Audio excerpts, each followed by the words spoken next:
Welcome to another episode of the 15 Minute a Day Cure. Today's topic, self-care ideas for a bad day. Hi, I'm Margot Staten of Be Good to Yourself by Margot.com and welcome to my channel.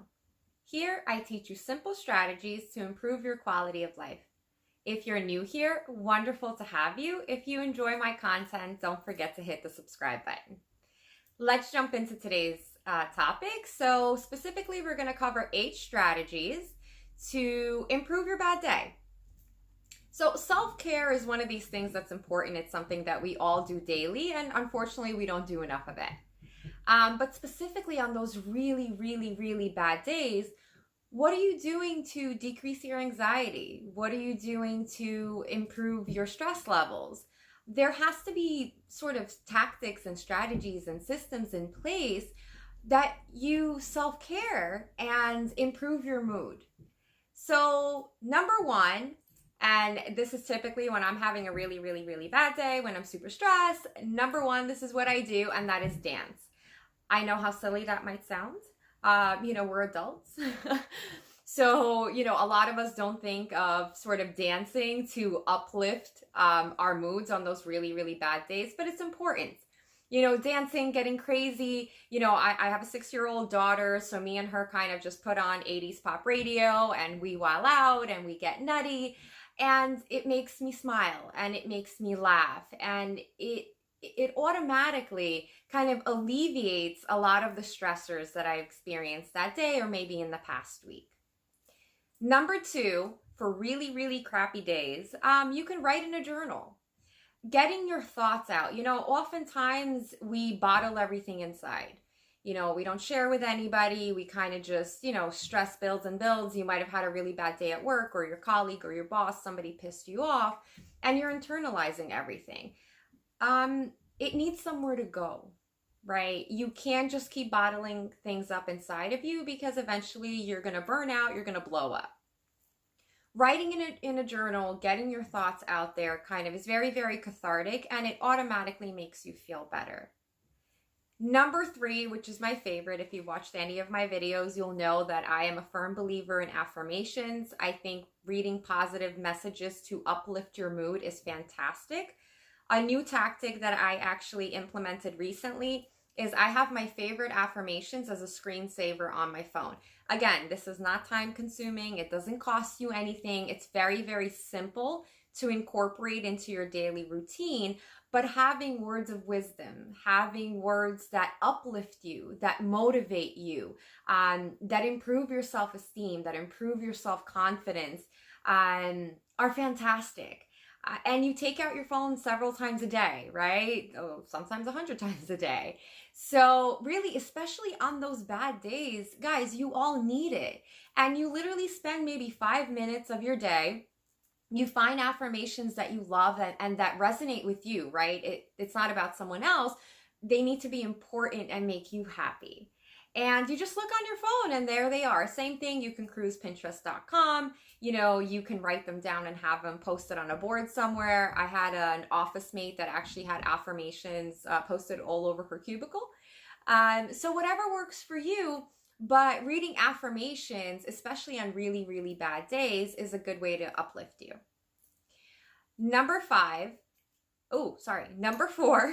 talk to a friend. So just like when we talk about journaling, kind of getting your thoughts out there, venting to somebody is also great. So I know for me, if I have a really bad day, I pick up the phone and I call my mom, or I call my best friend. And sometimes a really bad day or chaotic situation in my head seems very overwhelming. But if I say it to someone, even not necessarily for their advice, just to kind of use them as a sounding board, all of a sudden it doesn't seem as bad as I thought. In even better cases, maybe they give you some kind of advice and you're like, oh, okay, you know what? I was so clouded by the stress and the anxiety of the situation and the crappy day that I didn't even think of that. So talking to a friend or a family member is fantastic. Number 5, spoil yourself. It's nice to sometimes spoil yourself. Do something extra nice for yourself, whatever that may be. It might be getting your nails done. It might be, getting your hair done. It might be going to a spa and getting a massage. It might be going shopping. I know for me, if I'm ever shopping, I'm always shopping for my daughter. So sometimes once in a blue moon, it's nice to kind of take a day for myself, drive out somewhere and do a little bit of shopping. Again, you don't have to break the bank. I encourage you to kind of stay within your budget. If you don't know what your budget is, we all should be kind of we all should be budgeting, right? There has to be a system where you know how much money is coming in and how much money is going out, so you're not overspending and you're not going into debt. But spoiling yourself is a beautiful luxury that you can do once in a while, especially on those really, really, really bad days. Number 6 is pamper yourself. Pamper yourself is a little bit similar to spoiling yourself, but what I mean by pampering yourself is maybe take time to yourself. Go out and get a cup of coffee. Take 2 hours, which you typically don't really have, but sort of dedicate 2 hours of a day throughout the week. Take a walk, go to the park, maybe take a long bath or a long shower.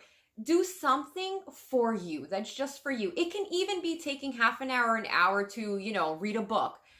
Or watch that movie that you've been dying to watch but you haven't had time for. Again, bad days are horrible and bad days come with stress and anxiety. The problem with stress and anxiety is that if you don't have strategies to decrease it, it's just going to keep on building. Number 7, watch something funny.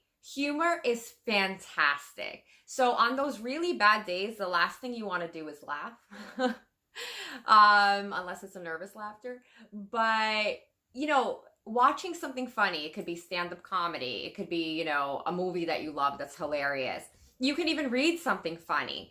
Again, automatically uplifts your mood. And number 8, clean and declutter your space. So again, on really, really bad days, we tend to have a very, very short fuse. So we snap at a lot of things, right? You also need to learn your signs of stress and anxiety, especially stress.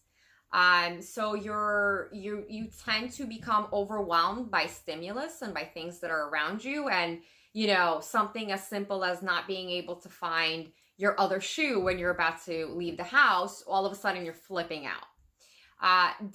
Cleaning and decluttering is soothing, especially decluttering, because a cluttered space is a cluttered mind. So if you already have a lot on your mind and you're kind of very, very stressed out, looking at a space that's just not clean and full of stuff, it's going to make you feel worse. Now, for some people, they actually find cleaning, me, myself included, my best friend as well, cleaning for me is very, very soothing. My friends joke around that, depending on sort of my cleaning regimen. So if I'm, on my hands and knees, washing the floors, that typically means I'm like super stressed. But again, cleaning makes me feel better. Decluttering my space makes me feel better, especially on those really, really bad days. So give it a try. So, okay, those are the 8 self-care ideas for a bad day. Choose one, choose all 8. Again, for most of them, they are not time consuming. They don't break the bank. The rule of thumb here and sort of what the takeaway is that you have to have self-care practices in place that help you on those really, really, really bad days. Okay? All right. Thank you so much for watching. I hope you enjoyed my video. Leave a comment down below. Let me know what you do to improve your mood. If you enjoyed my video, hit the like button and subscribe. And always remember to be good to yourselves.